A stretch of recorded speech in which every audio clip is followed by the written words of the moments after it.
اعوذ باللہ من الشیطان الرجیم بسم اللہ الرحمن الرحیم۔ رمضان کے روزوں کی فرضیت کا بیان۔ فصل روزے کا بیان۔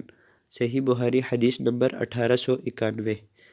ہم سے قتیبہ بن سعید نے بیان کیا، ان سے اسماعیل بن جعفر نے بیان کیا، ان سے ابو سہیل نے، ان سے ان کے والد مالک نے، اور ان سے طلحہ بن عبید اللہ رضی اللہ عنہ نے کہ ایک اعرابی پریشان حال بال بکھرے ہوئے رسول اللہ صلی اللہ علیہ وسلم کی خدمت میں حاضر ہوا۔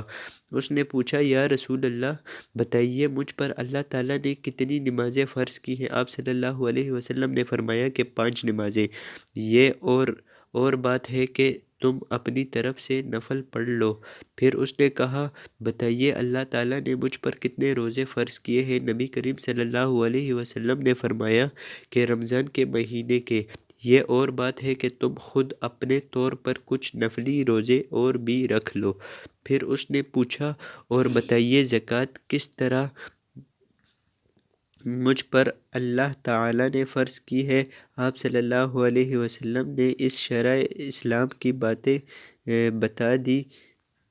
جب اس اعرابی نے کہا، اس ذات کی قسم جس نے آپ صلی اللہ علیہ وسلم کو عزت دی، نہ میں اس سے جو اللہ تعالیٰ نے مجھ پر فرض کر دیا ہے کچھ بڑھاؤں گا اور نہ گھٹاؤں گا۔ اس پر رسول اللہ صلی اللہ علیہ وسلم نے فرمایا، اگر اس نے سچ کہا ہے تو یہ مراد کو پہنچایا۔ آپ صلی اللہ علیہ وسلم نے یہ فرمایا کہ اگر سچ کہا ہے تو جنت میں جائے گا۔ تو دوستو، امید کرتا ہوں آپ کو آج کی یہ ویڈیو بہت پسند آئی ہوگی۔ اگر ویڈیو پسند آتی ہے تو ہمارے چینل کو سبسکرائب کر دیں اور اس ویڈیو کو اپنے دوستوں کے ساتھ لازمی طور پر شیئر کیجیے گا۔ مجھے دیجیے اجازت۔ اللہ حافظ۔